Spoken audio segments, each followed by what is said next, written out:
Estamos en contacto ya con el abogado Esteban Torres, coordinador del Partido Social Cristiano, a quien le damos la bienvenida. Raro decirle abogado y no asambleísta, pero en este momento esa es la situación jurídica hasta que se pronuncie la Corte Constitucional. ¿Cómo está usted? Primero, ¿me escucha, abogado? Sí, le escucho muy bien, estimado Jimmy. Perfecto. A ver, ustedes presentaron, usted y otros asambleístas, Virgilio Sequicela, asambleísta de Pachacuti, independientes, presentaron una demanda de inconstitucionalidad por el decreto de muerte cruzada. ¿Por qué sostienen, abogado, que es ilegal e inconstitucional? Bueno, porque está muy claro que se firmó ese decreto sin causal alguna y a confesión de parte y relevo de prueba. El presidente de la República, en una entrevista, me parece que el día de ayer, dice que ha firmado por otra razón, para evitar una conspiración de Marvel, dice él casi. Entonces, esas no son causales para firmar un decreto de muerte cruzada, pues eso se llama fraude a la Constitución. Las causales están regladas y la que se invocó, que primero no existe, realmente es muy distinta de la razón por la cual dice que ha firmado el documento, que en el fondo fue, le soy honesto, Jimmy, para evitar que hayan los votos. Yo no me quiero tirar flores, pero creo que la interpelación potente del asambleísta Veloz y creo que también de mi persona, de alguna manera sí movieron los votos en el Pleno, porque no existían esos votos hasta antes de la interpelación. Y fue justo en esa tarde, cuando se graba el video de la muerte cruzada, que se hace público la mañana del día de ayer. En tal virtud, para mí ha existido un fraude claro a la Constitución, y por eso hemos presentado una acción de inconstitucionalidad por el fondo contra el decreto que firma la muerte cruzada. Y esperamos, por supuesto, que la Corte se pronuncie en lo posible. Ya al menos mi acción tiene designado un juez, más allá de que deberá juntarse con el resto de acciones y el Pleno resolver algo sobre este ilegal e inconstitucional decreto. Ahora, abogado, la ley establece plazos, 2 días, 3 días, 10 días. ¿Cuánto tiempo tiene el juez que va a conocer todas las causas en una sola, no sé si en un solo documento, qué sé yo, pero de una sola vez? ¿Cuánto tiempo tiene de plazo? Bueno, realmente no hay un plazo establecido y la Corte ya tradicionalmente ha demostrado que se toma su tiempo, pero creo que esta decisión es una decisión que necesita urgencia, que tiene que ser resuelta ya, sobre todo para darle certeza a los ecuatorianos. Y porque además, si ya se quiere abrir un nuevo proceso electoral, como anunció el CNE, que lo tiene que hacer hasta el 24, sería, imagínese usted, una locura que se abra el proceso electoral y que luego venga una decisión en contra de ese ilegal decreto, ¿no? Así que yo espero que haya la mayor celeridad posible. Entonces, ustedes no es que ya están resignados, que están trabajando como ex asambleístas en procurar que se apruebe este dictamen a favor de su demanda. ¿Todavía creen que puede darse que hay algún arbitrio constitucional para que les dé la razón, Sin duda alguna. Creo que de hecho hay una probabilidad bastante alta de que el decreto sea declarado inconstitucional y que la Asamblea vuelva a sus funciones, y no solo vuelva a sus funciones, vuelva al juicio político, que este momento está suspendido en sus tiempos, porque es impensable que se haya querido suspender la votación de un juicio político con una anulación de competencias de la Asamblea mediante un decreto de muerte cruzada sin causa, porque hay que ser claros. Además, la propia Corte Constitucional en 2 ocasiones anteriores ya ha detallado y ha desarrollado lo que es la causal de conmoción social política interna. El propio gobierno, para defenderse de la primera muerte cruzada, también argumentó cuáles deberían ser las causas de una conmoción social política interna, y eso definitivamente no existe. Lo que han hecho es un fraude a la Constitución y por eso se han presentado esas acciones que esperamos la Corte las procese, las acepte, para darle tranquilidad y certeza sobre todos los ecuatorianos y para poder continuar con un juicio político del que saben que no se van a poder salvar. Abogado, ¿cómo ha quedado la relación política de su partido con la RC5? Considerando que ustedes, como Partido Social Cristiano, sí presentaron una acción de inconstitucionalidad, pero la RC5 no. Bueno, cada quien hará lo que tenga que hacer.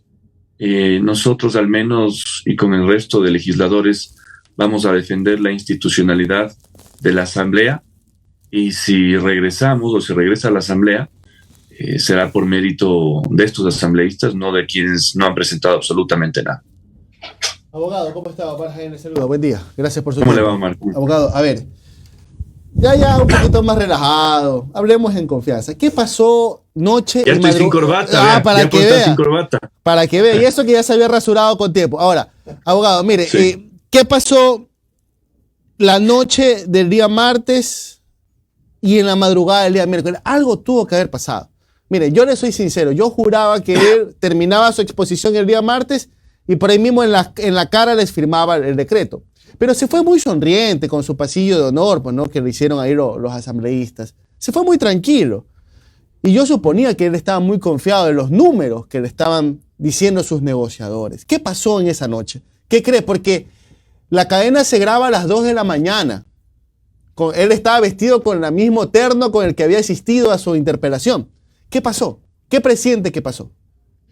Bueno, realmente no lo sé, pero los asambleístas de gobierno, con los cuales incluso estuvimos compartiendo una pizza ese día del pleno, por supuesto afuera del pleno, porque era muy tarde, estaban confiados porque decían que tenían ya los 46 votos necesarios y que se habían adquirido 8 votos más. Entonces, de alguna manera tenían o calculaban entre 54 o 53 votos y estaban tranquilos.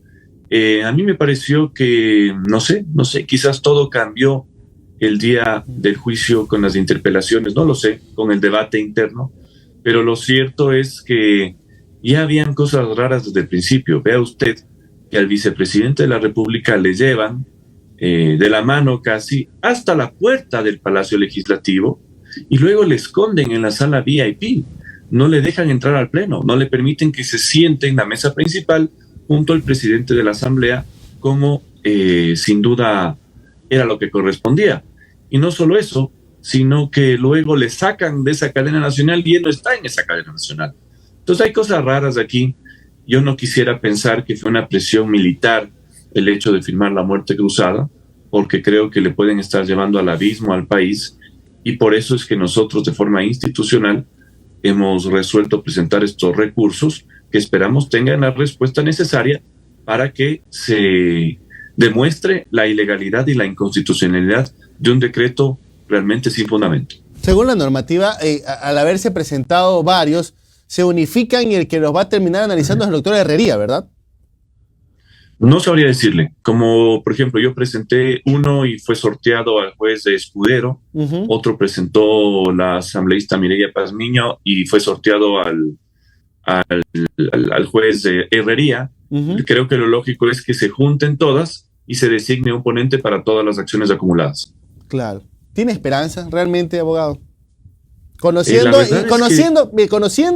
y viendo las actuaciones de la Corte Constitucional con antecedentes, ¿tiene esperanza? En lo jurídico sí, porque en lo jurídico procede la inconstitucionalidad de ese decreto y además las acciones están estructuradas hacia ese fin. Sin embargo, es evidente que la Corte también toma decisiones políticas. No sé cuál sea su razonamiento político en esta situación, pero vamos a ver qué pasa. Sí no estoy confiado, pero creo que hay un 50-50 de probabilidades. ¿Calienta motores para presentarse para una reelección? Porque hasta donde tengo entendido, por su edad no puede ir para candidato presidencial, ¿verdad? Claro, no puedo, salvo que cambie la Constitución. No, pues o que le cambien la cédula, que eso también es muy común en Ecuador. Esa es buena, sí. Sí, algunos amigos futbolistas voy a pedirles que le cambien la cédula. Sí. No, pero la pregunta es, en el caso de que no prospere el tema de la impugnación de esta acción de protección en la Corte Constitucional, ¿usted se animaría a ir para recobrar su puesto? Yo en un principio le diría que sí, aunque esa decisión electoral siempre hay que tomarla con números y con cabeza un poco más fría, pero en un principio le diría que sí. Estoy muy bien evaluado en Tungurahua para una nueva elección. Sin embargo, es evidente que es una elección corta, es una elección para un gobierno de máximo año o año y medio. Entonces, quizás también por eso habrá que hacer una serie de evaluaciones, pero en un principio le diría que sí. Abogado, buenos días. Noris Arroyave le saluda. Usted en una entrevista habló de una muletilla que ya el Partido Social Cristiano siempre que son elecciones la saca, la posible candidatura a la presidencia del abogado Jaime Nebot. Y le digo muletilla porque al final nunca se termina de concretar. Él ya lo ha dicho en reiteradas ocasiones que no quiere ser candidato presidencial. Entonces, quitando al abogado Jaime Nebot de ese posible escenario, ¿cuáles son los perfiles presidenciales que ustedes están viendo o analizando ya en el Partido Social Cristiano? Bueno, yo creo que hay varios nombres, aparte incluso del abogado Jaime Nebot, que si fuera candidato, por supuesto, creo que le daría una fortaleza única al partido e incluso a una opción de la centro derecha. Pero bueno, nombres hay varios, yo creo que dentro del partido hay algunos nombres, y sin embargo, yo creo que el razonamiento electoral que habrá que hacer en un caso de que haya nuevas elecciones, todavía está eso por verse, es el de unificar tendencias, ¿no? Yo veo, por ejemplo, al correísmo fortalecido luego de las elecciones seccionales, ellos pelearán con su opción. Veo también a un Pachacutic o a un indigenismo que podría de alguna manera reconfigurarse y presentar alguna opción de peso. Sí, pero la derecha está fragmentada, ¿no? Siempre ha sido ese el problema de la derecha, la lucha de egos por yo quiero ser candidato y al final termina habiendo una sábana de derecha. No, porque eso también pasa en la izquierda. O sea, si usted ve las papeletas presidenciales, se encuentra casi mitad de candidatos de izquierda, si se les puede llamar así, aunque las etiquetas están un poco desactualizadas ya ahora, y varios candidatos también del centro, o digamos de una opción que no va por ese lado. Así que todos se fragmentan. Sin embargo, sí es cierto que hay unificaciones, especialmente se dan en segunda vuelta, que de alguna manera pueden ganar una elección a una opción fuerte pero minoritaria. Me refiero específicamente al correísmo. Pero por el lado, digamos, pongamos solo para didácticamente del centro a la derecha, creo que sí hay una orfandad en este momento de liderazgo y creo que se tienen que ahí dar alianzas y renunciamientos importantes en virtud de construir una tendencia, como le digo, más sólida, que haga frente a un correísmo que yo le veo fortalecido, muy bien aceitado en su maquinaria política y electoral, y también a una opción de Pachacutic que podría aglutinar a sectores indígenas y a sectores campesinos con alguna fuerza también, ¿no? Entonces yo creo que ese es el reto de quienes no estamos en esas opciones, y para eso hay que, si llegan a haber elecciones, ser muy, ¿cómo le digo?, muy abiertos a que se tienen que lograr este tipo de acuerdos. Abogado, ¿y no hay la posibilidad, luego de los resultados de las seccionales, de que algunas figuras del Partido Social Cristiano que se hicieron a un lado por las decisiones que se tomaron en ciertas candidaturas regresen al Partido Social Cristiano? Estamos hablando, hay una Cristina Reyes, bueno, no sé si Henrique Calón después de haber pertenecido al gobierno de Guillermo Lasso, pero hay algunas figuras que se fueron y que en algún momento incluso sonaron como presidenciales, como es el caso de Cristina Reyes. Ninguno de los que se ha ido, y peor aún de los que se ha ido al gobierno, tendrá cabida ni en una alianza y peor en el Partido Social Cristiano. Eso sí lo digo de plano. Ok. Bueno, listo. Gracias a don Esteban Torres. Solamente una pregunta rápida. ¿No tienen ustedes un cálculo de cuándo van a recibir ya la resolución de la Corte Constitucional? Siempre hay por allí la información que dice relación con que 2, 3 días se van a pronunciar. ¿No tienen todavía eso ustedes? Bueno, lo lógico sería recibir una decisión entre viernes o sábado, claro, o al menos que haya una primera decisión ya de unificación de las acciones. Ya. Evidentemente yo este día ingresaré un nuevo escrito poniendo en conocimiento de la Corte esta barbaridad aseverada por el presidente de la República de que la ha firmado porque hay una conspiración de Marvel para tumbarse a todo el mundo, incluido él. Es decir, aquí lo que menos hay es certeza sobre cómo se firmó ese decreto. Así que vamos a ver qué pasa. Estoy no confiado, pero sin duda, si esto falla en derecho, sería anulado ese decreto. Claro. Bueno, muchas gracias al abogado Esteban Torres por su comparecencia en Un Café con JJ. Que te gusta. Un buen día. Gracias, doctor.